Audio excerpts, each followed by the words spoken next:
जय हिंद साथियों, स्वागत है आप सबका फिर से एक नई वीडियो में। पिछले वीडियो में हमने बात की थी कि किस प्रकार मैंने स्कूल व्याख्याता की तैयारी करने का डिसीजन लिया। आज इस वीडियो में हम बात करने वाले हैं जब मैंने स्कूल व्याख्याता का डिसीजन लिया लगभग 15-17 अगस्त के बाद। उसके बाद से 7 अक्टूबर तक किस प्रकार मेरी रणनीति रही और किस प्रकार मेरा डेली का रूटीन रहा, किस प्रकार मैंने तैयारी की, क्या क्या समस्याएं आई, किस प्रकार उनसे मैंने उनका सामना किया, किस प्रकार मैं तैयारी करता रहा और फिर उसके बाद का ये 3 महीने का जो दौर रहा उसमें क्या क्या किया उसके बारे में बात करने वाले हैं। जो भी साथी नए आए हैं पहले तो चैनल को सब्सक्राइब कर लें, वीडियो को लाइक शेयर कर दें। और जो तैयारी कर रहे हैं स्कूल व्याख्याता वरिष्ठ अध्यापक की, अगर वो चाहते हैं कि निःशुल्क कोर्स देखना चाहते हैं, हिंदी से तैयारी करनी है, तो वो साहित्य शिखर क्लासेस मेरा दूसरा यूट्यूब चैनल है, उसे सब्सक्राइब कर लें। वहाँ भी आपको एजुकेशनल वीडियो मिल जाएंगे। ये व्लॉग वाला चैनल है, इस पर मेरे व्लॉग वीडियो ज़्यादा मिलते हैं और गाइड करने वाले वीडियो अधिकांश यहाँ मिल जाएंगे आपको। सबसे पहले बात करें कि जब मैंने 15-17 अगस्त के आसपास जब तैयारी करना फिक्स कर लिया कि नहीं मुझे क्या करना है, कि मुझे स्कूल व्याख्याता की करनी है, तो सबसे पहले तो ये होता है कि अब जब आप तैयारी कर रहे थे फिर आपके पास कंटेंट क्या होना चाहिए। तो मैंने आपको बताया था कि मैंने जो हमारे प्रिंसिपल जो मैम थी, कॉलेज लेक्चर जो मैम थी, उनसे मैंने सरस्वती वाले पांडे वाले उन्होंने बुक सजेस्ट की थी, वो बुक मैं लेके आ गया था, है ना।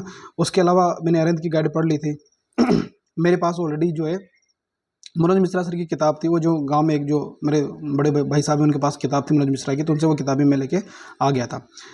और उस किताब से मैंने हिंदी साहित्य इतिहास पढ़ना स्टार्ट कर दिया। मैंने आपको बताया था काव्य शास्त्र के जो नोट्स थे मैंने ऑनलाइन और गूगल से देख के और यूट्यूब से वीडियो देख के वहाँ से बनाए थे। इस प्रकार मैंने तैयारी स्टार्ट कर दी। अब देखो क्या तैयारी में जैसे आपने कंटेंट इकट्ठा कर लिया, कंटेंट इकट्ठा करने के साथ साथ सबसे बड़ी चुनौती होती है कि आपका परिवेश कैसा है। अब जैसे मैं बात करूँ तो मैं भी एक सामान्य परिवार से आता हूँ, बिल्कुल ये मान सकते हैं कि इतनी हुआ वाली कंडीशन नहीं है, केवल ठीक है जीवन चल रहा है, इस प्रकार की कंडीशन होती है। और जैसे हम जब भी तैयारी करें एक मध्यम वर्ग से आते हैं सारे के सारे, और सभी का प्रवेश ऐसा ही होता है कि उनके लिए नौकरी सबसे बड़ी चुनौती होती है। और ये बोलते हैं ना कि गवर्नमेंट नौकरी सबसे बड़ी, एक मध्यम वर्ग का व्यक्ति होता है ना, उसके लिए गवर्नमेंट व्यक्ति पैसों से उतना मतलब नहीं होता, मतलब होता है उसे एक इज्जत रेस्पेक्ट से, जो गवर्नमेंट नौकरी आपको दिला सकती है। आप भले ही प्राइवेट जॉब करके 1 लाख रुपया कमा लो महीना का, लेकिन फिर भी गांव में आसपास के प्रवेश में तो जहाँ लोग समझते नहीं वहाँ प्राइवेट नौकरी से कोई मतलब नहीं। अगर आप गवर्नमेंट हो, भले ही आप 3rd ग्रेड टीचर हो, 2nd ग्रेड टीचर हो, उससे कोई मायने नहीं रखता, पर आप गवर्नमेंट हो वो सबसे ज़्यादा इंपॉर्टेंट होती है बात। तो अब जब से गांव में जैसे 17 अगस्त के आसपास जब तैयारी स्टार्ट की तो बारिश का मौसम रहता ही है ना। सितंबर अक्टूबर तक चलती रहती है। तो सितंबर क्या होता था कि जैसे गांव में लाइटें बहुत कम आती है, जैसे मान लो मेरे गांव था तो लाइटें बहुत कम आती थी। तो अब क्या होता था कि रात को, जैसे दिन में तो फिर भी पढ़ लिया, अब रात में क्या करें, तो रात में जैसे मोबाइल था तो मोबाइल की टॉर्च जला के और उससे पढ़ता था। अब जैसे धीरे धीरे क्या ना, मच्छर भी बहुत आने लग जाते थे, मच्छर भी आते थे। इसके अलावा जैसे मान लो बात करें कि लैपटॉप था मेरे पास, तो दिन में जो रात में लैपटॉप से वीडियोस देख लिए यूट्यूब में, किसी भी कोचिंग जैसे मान लो कोई टेस्ट करवाता है उसके टेस्ट देख लिए, है ना। इस प्रकार मैं रात को मैं यूज़ करता था। लेकिन फिर मैंने क्या हुआ कि जो लाइट आती है, जो ट्यूबलाइट आती है एक चार्ज वाली, जिससे फिर भले लाइट चली जाए फिर भी आपके वो चलती रहती है, तो उस हिसाब से फिर वो मंगवाई और उस हिसाब से मैंने रात में पढ़ाई का सिस्टम बनाया। अब मैं बात करूँ तो आप लोगों को लगेगा कि कई साथियों को ऐसा लगता है कि ऐसा नहीं हो सकता, लेकिन मैंने आखिरी जब 3 महीने जो तैयारी की थी उसमें मैं लगभग 16 से 17 घंटे मेरी रोज़ की पढ़ाई का शेड्यूल था। रोज़ 16-17 घंटे पढ़ाई की मैंने। और इस वीडियो में आप देख सकते हैं कि मैंने बहुत सारे फ़ोटोज़ लगा रखे हैं, है ना। आप देखते जाएंगे कि जब से मैंने तैयारी स्टार्ट की तब से, और जिस दिन 7 अक्टूबर तक की मेरी क्या कंडीशन थी, मतलब 7 अक्टूबर तक मैं घर से बाहर भी नहीं निकला, ना मैंने सेविंग करवाई ना कटिंग करवाई। और धीरे धीरे आप इसमें देखेंगे मेरे सारे फोटो जब से तैयारी स्टार्ट की तब से, और आखिरी तक मेरे चेहरा किस तरह हो गया था, क्योंकि मैंने आपसे कहा था कि मैं अपने घर से और घर के बाहर की जो गली थी उससे भी बाहर नहीं निकला, है ना। और तो जब वो तैयारी स्टार्ट हुई, बिल्कुल डिस्टर्ब होना सबसे बंद कर दिया। मेरा मोबाइल में रिचार्ज था तो रिचार्ज भी नहीं करवाया। और मैंने इस लगभग 2.5-3 महीने में, जैसे मान लो मेरी सिस्टर है या परिवार के कोई व्यक्ति हैं या कोई फ्रेंड है, तो उनसे कॉल पे किसी से बात नहीं की। बिल्कुल जो बोलते हैं ना कि सन्यासी की तरह, बिल्कुल एकांतवास में चला गया, बिल्कुल सन्यासी की तरह बन गया कि बस तैयारी और तैयारी।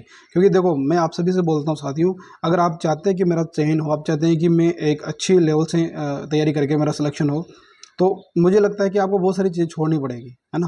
त्याग करना ही पड़ेगा। हम सोचे कि त्याग नहीं करें, हम सोचे कि हम सब कुछ साथ लेके हुए चले फिर भी हम चैन ले लें, तो मेरा ये मानना है कि वो बहुत मुश्किल है। ठीक है, अगर जैसे मान लो आपकी तैयारी अच्छी हो रही है, पहले से आप तैयारी अच्छी कर चुके हैं, तो फिर मुझे लगता है कि आप थोड़े एडजस्ट करके कर सकते हो। पर मुझे लगता है कि अगर आप फ्रेशर हैं, पहली बार तैयारी कर रहे हैं, अभी तो जैसे मान लो आपके पास समय है, अभी साल भर का समय है, मान के 6 से 7-8 महीने का समय, तब तो अभी तो ठीक है। पर लास्ट जैसे स्टेज में, जैसे मान लो मैं स्कूल व्याख्याता का मेरे दिमाग में था ही नहीं। मैंने आपको बताया था कि मैं वरिष्ठ अध्यापक के साथ चल रहा था, पर वो आखिरी 2.5-3 महीने में जब मैंने सोचा कि नहीं यार स्कूल व्याख्याता की करते हैं, तो इसलिए फिर मुझे थोड़ा एक्स्ट्रा मेहनत बहुत ज़्यादा करनी पड़ी। यूँ मान के चले कि जैसे कि बोलते हैं ना कि 45 दिन थे मेरे पास, है ना। उन 45 दिनों को मैंने 90 दिन कर दिया। जैसे मान लो अगर 45 दिन में अगर 8-8 घंटे पढ़ता, तो उन 45 दिनों को मैंने 8-8 घंटे के बजाय 16-16 घंटे कर दिया, यानी कि 90 दिन कर लिए। और उन 90 दिनों में मैंने मैनेजमेंट पहली बार पढ़ा था, हिंदी साहित्य इतिहास मैंने पढ़ लिया था, लेकिन काव्यशास्त्र पहली बार पढ़ा था, व्याकरण मैंने पढ़ रखी थी। और इधर बात करें तो जैसे करंट अफेयर्स भी वो पहली बार ही पढ़ा था। लेकिन सारी चीज़ें जो है मैंने, जैसे मान लो मैं जब पढ़ता था तो फिर यूँ नहीं कि किताब ये जैसे एक किताब है 10 दिन तक चल रही है, ऐसा नहीं है। कोई किताब मैंने पकड़ ली तो 8 घंटे 10 घंटे जब डेली जैसे मान लो पढ़ रहा हूँ तो फिर उसको कंप्लीट करके दूसरी किताब हाथ में लेता था, ताकि जैसे वो किताब कंप्लीट हो गई फिर दूसरी किताब। और रिवीजन बहुत करता था, यानी सुबह का जैसे मैं जल्दी उठ जाता था, जैसे मान लो रात के 12 बजे तक तो मुझे पढ़ना ही था, रात के 12 बजे तक पढ़ता था और सुबह 4 बजे उठ जाता था मैं, है ना। तो रात का ये जो 3-4 साढ़े 4 घंटे का था यही सोता था मैं। सुबह 4 बजे उठ गया तो 4 से सुबह 6 बजे तक तो मेरा रिवीजन का है, बस कुछ नया नहीं पढ़ना है। 4 से 6 बस क्या करना है, रिवीजन रिवीजन रिवीजन। और फिर 4 बजे जो 6 बजे के बाद जो है आपको जो दूसरे फिर आप नए टॉपिक पढ़ रहे हो, है ना। और फर्स्ट पेपर जैसे मान लो 12 बजे तक आपने फर्स्ट पेपर पढ़ लिया, फिर 1 बजे बाद वापस आपने आधा घंटा में दिन में सोता था। जैसे मान लो खाना वाना खा लिया, जैसे 10:30-11 बजे तक खाना खाया, खाना खाने के बाद और आधा घंटा मैं इधर उधर से टहल के गले में और रिवीजन करता रहता था। और 11:30 या 12 बजे के बाद फिर मैं आधा घंटा सोता था। आधा घंटा सोने के बाद वापस उठ के वही फिर वापस पढ़ाई। रीजन दिन में आपको सोना भी चाहिए, अगर आप जैसे मान लो अच्छी तैयारी कर रहे हो तो मुझे लगता है कहीं ना कहीं आधा घंटा और 20-25 मिनट 30 मिनट आपको दिन में सोना चाहिए। क्यों, उससे क्या होता है, क्योंकि हम जितना भी पढ़ रहे हैं ना कहीं जैसे मान लो सुबह से पढ़ रहे हैं तो 8 घंटे 6 घंटे लगातार पढ़ रहे हैं आप, तो आपके दिमाग को थोड़ा रेस्ट मिल जाता है, तो उससे पढ़ने की एक एनर्जी जो है ना अलग से बूस्ट एनर्जी होती है आपके ना, एनर्जी आ जाती है। और जब कुछ वापस फ्रेश माइंड से पढ़ते हैं तो दोनों चीज़ें याद होती है। फिर उसके बाद वही रूटीन, फिर शाम तक पढ़ना। फिर जैसे मान लो मैं खाना खा रहा हूँ तब भी सामने मेरे लैपटॉप रहता था, लैपटॉप में करंट अफेयर्स की वीडियो देख रहा हूँ मैं, है ना। और जैसे कि मान लो मैं गली में घूम रहा हूँ तो फिर मैं नोट्स रखता था। जैसे मान लो मैं लिखने का जो भी काम होता है, लिखने का या किताब पढ़ रहा हूँ पहली बार, तो उसे बेड के टेबल में पढ़ता था। बाकी जो चीज़ें जैसे मान लो मैं रिवीजन कर रहा हूँ तो रिवीजन मैंने बैठ के किया ही नहीं, मैं बस मेरे ये आदत है कि मैं घूमते घूमते रिवीजन करता था, है ना। जैसे मान लो मेरे घर के बाहर की गली, उस गली के मैंने चक्कर लगाने और उसी में रिवीजन करता, क्योंकि एक उससे 2 चीज़ें होती थी, एक तो मेरा माइंड भी एक्टिव रहता था, दूसरी बात है कि आप जब घूम घूम के याद कर रहे हो तो कहीं ना कहीं ये है कि आपका जो है रिवीजन कर रहे हो तो एक एक्सरसाइज भी हो रही है ना। आप जैसे दिन भर अगर 16 घंटे तक आप टेबल कुर्सी पे बैठे रहोगे तो कहीं ना कहीं बीमार होने की कंडीशन में आ जाओगे। और वैसा ही हुआ था कुछ, उससे क्या हो गया था कि जैसे मान लो थोड़ा पेट संबंधी इशू हो गया था मेरे, पर लेकिन वो पढ़ना तो था ही सही, लेकिन डेली घूमने का भी रखता था, फिर भी थोड़ा बहुत इशू बन गया था। तो वह मेरा रिवीजन करने का इस प्रकार शेड्यूल होता था। और फिर वही बैठ के नोट्स बनाना, पढ़ना, फिर रात को करंट अफेयर्स देख के सोना। करंट अफेयर्स की वीडियो मैंने क्या किया था, जैसे करंट अफेयर्स की जो वीडियो है प्रत्येक जो मंथ के वीडियो लगभग 12 वीडियो हो गए। और विशेष जैसे मान लो किसी कोचिंग वाले ने खेल संबंधित वीडियो करवा रखे हैं, जैसे मान लो 15 मिनट का वीडियो, उसमें सारे खेल के जो महत्वपूर्ण जो अवार्ड मिल रहे हैं या प्रमुख खेल संबंधी जानकारियाँ जो होती है उसके वो वीडियो भी मैंने अलग से डाउनलोड करके रख लिए थे, क्योंकि खेलों संबंधी भी ज़्यादा प्रश्न पूछे जाते हैं इस प्रकार। और इस तैयारी के दौरान सबसे ज़्यादा इंपॉर्टेंट क्या होता है कि आपको कहीं भटकाव नहीं आना चाहिए। जैसे मान लो जब मैं तैयारी कर रहा था तो स्कूल व्याख्याता की तैयारी मैंने स्टार्ट कर दी। अब आपका अगर किसी दोस्त से बात कर रहे हो तो अगर मान लो आपका दोस्त बोले कि यार तू फर्स्ट बार में से तैयारी कर रहा है, हो तो तेरा सिलेक्शन नहीं हुआ तो वरिष्ठ अध्यापक की तैयारी करना, तो उसमें सिलेक्शन हो जाएगा। अब इसलिए मैंने किसी से बात करना उचित नहीं समझा, क्योंकि अगर आपने खुद ने डिसीजन ले लिया तो आप खुद की स्ट्रेंथ आप खुद जानते हो ना कि मैं कितना कर सकता हूँ। अब आप क्या करोगे, दूसरे कहने के हिसाब चलोगे। जब आप किसी से बात करोगे ना तो कहीं ना कहीं भटकाव आएगा ही सही, कोई क्या कहेगा कोई क्या कहेगा। जब आपको पता है कि जो भी होगा, अगर सफल होगे तब भी आप खुद, आपकी जिम्मेदारी बनेगी, अगर आप असफल हो गए तब की आपकी खुद की जिम्मेदारी। तो किसी से क्यों सलाह लेना, आपने सोच लिया। हाँ, सलाह किस बात के लिए लिए, जब आपको लगता है कि हम मैं इस व्यक्ति से सलाह लूंगा तो ये सही सलाह देगा और अच्छी सलाह देगा, तो उस व्यक्ति से आप बात कर सकते हैं। बाकी किसी और व्यक्ति से क्यों बात करें। जैसे मान लो पढ़ाई से रिलेटिव कोई समस्या आती थी तो मैं यूट्यूब पे, जैसे आप देख रहे हो, जैसे आप मुझे सुन रहे हो, वैसे मैं भी यूट्यूब पे बहुत सारे ऐसे टीचर्स हैं उनको सुन लेता था और मुझे उससे मिल जाता था गाइडेंस कि हाँ बस इस तरह करना है।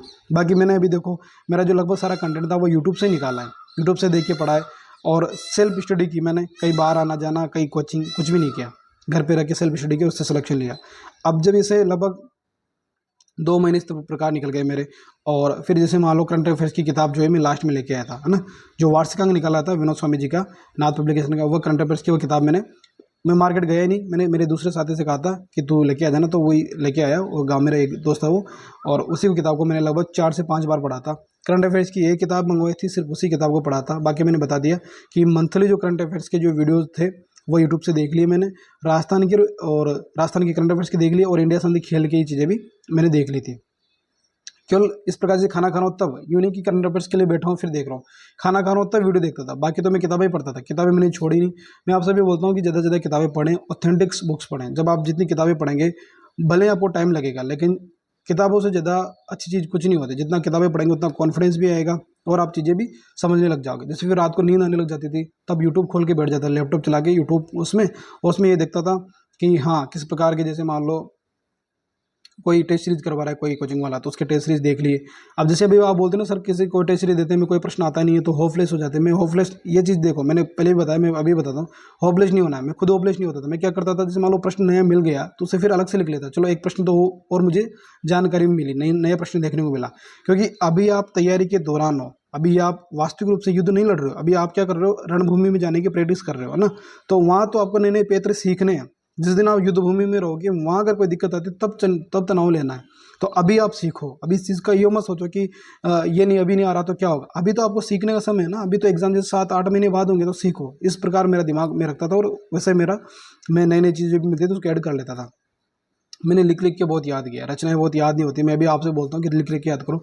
तो जैसे मान लो मैंने कोई टेस्ट दे रहा हूँ, मतलब जैसे कोई पुराना पेपर देख रहा हूँ, वहाँ कोई प्रश्न मिल गया, तो उस 4 जो ऑप्शन होते हैं, उन 4 ऑप्शनों में फिर उसकी डिटेल लिखता था कि इस प्रश्न के ये 4 ऑप्शन किए, और एक ऑप्शन, जिस 4 ऑप्शन से लगभग 20 प्रश्न तैयार कर लेता था कि इससे रिलेटेड ये प्रश्न बन गए। मान लो आ गया कि मानसरोवर किसका कौन सिंह रहा है। अब 4 आपको दे दिए, 4 ऑप्शन दे दिए, 4 लेखकों के नाम दे दिए, तो उन चारों लेखकों के बारे में प्रमुख प्रमुख रचनाओं को फिर वहाँ ऐड कर लेता था, वहाँ लिख लेता था। उससे क्या होता था कि एक रिविजन भी हो गया और एक प्रैक्टिस हो गई, लिख के याद कर रहे हैं तो, और वहाँ दौरान भी हो गया, उस चीज़ का पूरा दौरान वहाँ हो गया। इस प्रकार मैं तैयारी करता था। और बाकी ये कि जैसे मान लो उस तैयारी के दौरान क्या होता कि जहाँ मेरा गांव है, मेरे गांव में कुरेल नदी बहती है, और कुरेल नदी के दौरान से बारिश का मौसम रहता है, ये तो क्या हुआ कि गांव में जैसे मान लो पुलिया है मेरे गांव में, तो बहुत पानी, चारों गांव के चारों ओर पानी ऐसे बहाव के बारे में भर जाता है बारिश की वजह से। तो जैसे पूरे गांव के लगभग सब लोग देखने जाते थे, जैसे मुझसे भी मेरे दोस्त या फिर जैसे मान लो मम्मी पापा ये सब तो गाँव के गए, तो बोलते थे कि तू भी चल देखने। मैंने मना कर दिया कि मैं कहीं नहीं जाऊँगा देखने। ये चीज़ इसलिए बता रहा हूँ, एक सामान्य बातें हैं ना, मेरे जीवन से जुड़ी हुई बातें। हो सकता है ये आपको कहीं अच्छी लगे या नहीं लगे, लेकिन इससे आप सीख सकते हैं कि किस प्रकार मैंने एक एक क्षण का उपयोग किया, कि नहीं मुझे कहीं बाहर भी नहीं जाना, मुझे बस वो करना है जो मुझे मेरा टारगेट है, मुझे वो अचीव करना है। जैसे गांव में भी तेजा जी का मेला लगता है ना। अभी एक व्लॉग बनाऊंगा, अभी गांव जाऊंगा तब तेजा जी का मेला 13 तारीख को है। तो उस समय जब गांव में जिस मैं तैयारी कर रहा था, तब तेजा जी का मेला आया, तब मैं उसमें भी नहीं गया था। मैंने मना कर दिया कि मैं कहीं नहीं जाऊंगा, मैं आधा घंटा भी नहीं जाऊंगा, क्योंकि मेले में जाऊंगा, गांव के लोग भी मिलेंगे और भी लोग मिलेंगे, साथ दोस्त भी मिलेंगे, वो पूछेंगे कि तो दिखता नहीं है, कहाँ रहता है। अब ये देखो, अगर आप गांव में जैसे मान लो 15 दिन तक दिखोगे नहीं ना, तो गांव के लोग पूछने लग जाएंगे कि आजकल कहाँ रहता है, क्या करता है। अब उनसे अगर आप कहो ना कि मैं इस तरह तैयारी कर रहा हूँ, ये कर रहा हूँ, तो बहुत सारी समस्याएं आती है, बहुत पता नहीं कोई लोग क्या नेगेटिव थॉट कहेंगे। तो फिर भी जो मेरी माँ है वो मानी नहीं, उन्होंने कहा कि नहीं, आज पूरा साल भर का त्योहार होता है तो जाना चाहिए ना, भले दर्शन करके आ जाओ। तो मैं फिर ऐसे सुबह जल्दी, मतलब जल्दी उठ के 6-7 बजे के आसपास, 7-8 बजे के आसपास जाके दर्शन करके आ गया। मेला दिन में लगता है 12-1 बजे के आसपास। तो इस हिसाब से मैंने तैयारी की, और एक दिन का भी मिस नहीं किया ना इस पूरी प्रक्रिया के दौरान। केवल मेरा 29 सितंबर को जो है मेरा एग्ज़ाम था नेट का कोटा, वह बीच में देने गया था। बस उस दिन मैंने उस दिन मेरी पढ़ाई डिस्टर्ब हुई, और पढ़ाई डिस्टर्ब क्या हुई, उस दिन मैं एग्ज़ाम देने गया तो उससे 2-3 फ़ायदे हुए। नेट का एग्ज़ाम दे के आया। दूसरी बात कि कुछ मुझे बुक्स लेके आनी थी, फिर वो खुद बुक्स में लेके आ गया कि 7-8 दिन बचे हैं, उनमें से क्या क्या लास्ट में करना है, वो चीज़ें थी मेरे दिमाग में। और उस समय का जो सदुपयोग करना सकता था, जो कर सकता था, उस दिन का मैंने पूरा सदुपयोग किया, और दूसरे दिन आते वापस वही मेरा रूटीन बन गया। तो इस प्रकार मैंने 3 महीने निकाले, और पूरी जिजीविषा के साथ एक भी मिनट बेकार नहीं किया, कहीं बाहर घूमना फिरना, और कंटेंट फिक्स कर लिया। ज़्यादा देखो अभी चीज़ इस वीडियो में क्या देख सकते हैं कि एक तो सोशल मीडिया से दूर हो गया, परिवार के लोगों दोस्तों से दूर हो गया, है ना। केवल साथी कौन है, किताबें। और कहीं भी बहुत सारी इच्छाएं होती है ना अपने, जैसे गांव का मेला है वहाँ भी जाना होता है, गांव में कुछ नया हो रहा है तो वहाँ भी जाना होता है, और दोस्तों से बात करने की मन में आती है, लेकिन सब कुछ बंद कर दिया। अगर आप चाहते हैं कि मुझे भी सफलता लेनी है तो इन चीज़ों को बंद करना ही पड़ेगा, इग्नोर करना ही पड़ेगा। ठीक है। अब बात करेंगे कि 7 अक्टूबर से और एग्ज़ाम के दिन तक किस प्रकार मैंने लास्ट में क्या किया उसके बारे में नेक्स्ट वीडियो में बात करेंगे। वीडियो कैसा लगा, लाइक शेयर कमेंट जरूर करें, और नए हो तो चैनल को सब्सक्राइब कर लें। मिलते हैं अगले वीडियो में। जय हिंद, जय भारत।